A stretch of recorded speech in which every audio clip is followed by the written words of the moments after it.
مساء الفل عليكم. بقالنا كتير ما عملناش فيديوهات لان انا اقعد اتكلم معاكم وكده، بس الواحد بقى مفحوط في الشغل يعني حرفيا يعني.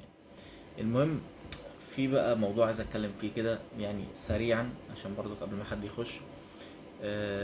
في برنامج من البرامج كده اللي بحب اتفرج عليها وانا شعور عامل لي كده، والله ده انا مسرح وبتاع عشان اصور فيديو مروق على حالي. المهم، في برنامج من البرامج اللي بحب اتفرج عليهم اسمه ذا رامزي شو.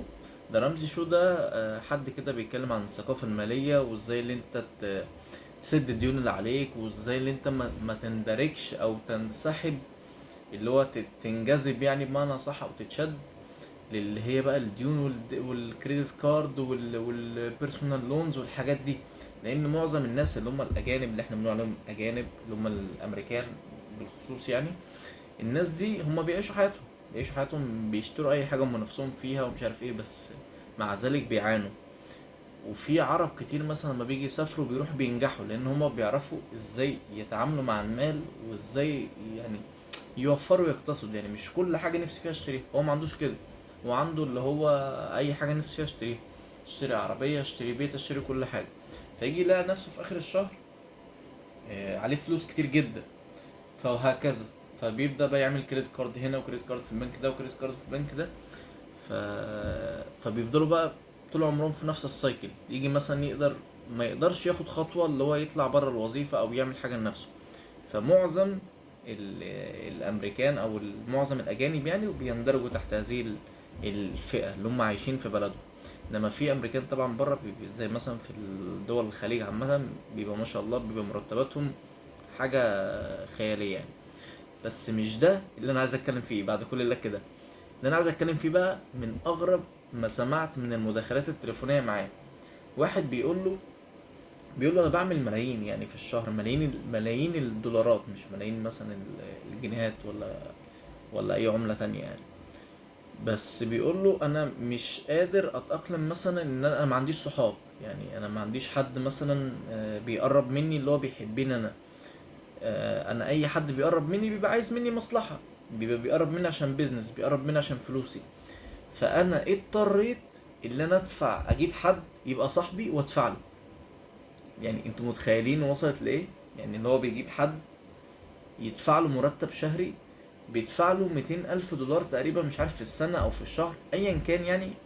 اللي هو انت متخيل واحد 200 الف دولار تقريبا في السنه، فانت متخيل اللي هو بيجيب حد بيدفع له عشان هو يبقى صاحبه.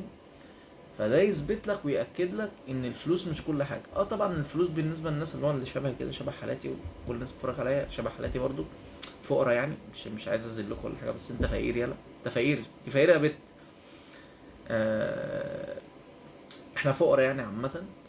بس لما بتيجي توصل لمرحله اللي انت خلاص الفلوس معاك، فانت ما بتدورش بقى على الفلوس، انت بتدور على حاجه تانية، بتدور على السلطه، على الباور، على حاجه كده اكسترا اوردينري، اللي انت حاجه غريبه او حاجه جامده فحت يعني اللي انت تعملها.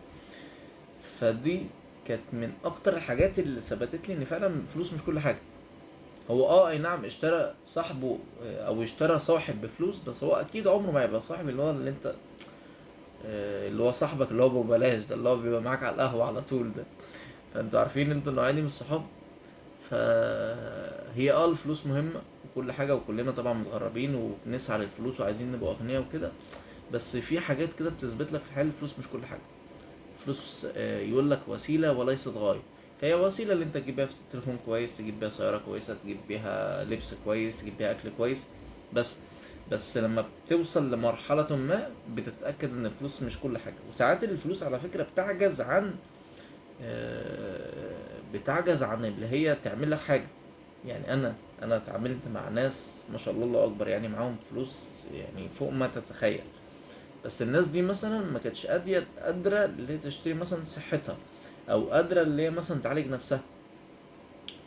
ومن هنا يا عزيزي يا عزيزي، عشان قبل ما حد خلاص بقى كده اعتقد هيجوا يخبطوا دلوقتي. اجي اقول لك ان الفلوس مش كل حاجه، بس الفلوس برضو مهمه، يعني احنا عايزين نعمل فلوس. قول لي بقى اعمل فلوس ازاي؟ يلا مساكم زي الفل، مش عايز اطول عليكم، انا اوريدي اصلا طولت عليكم.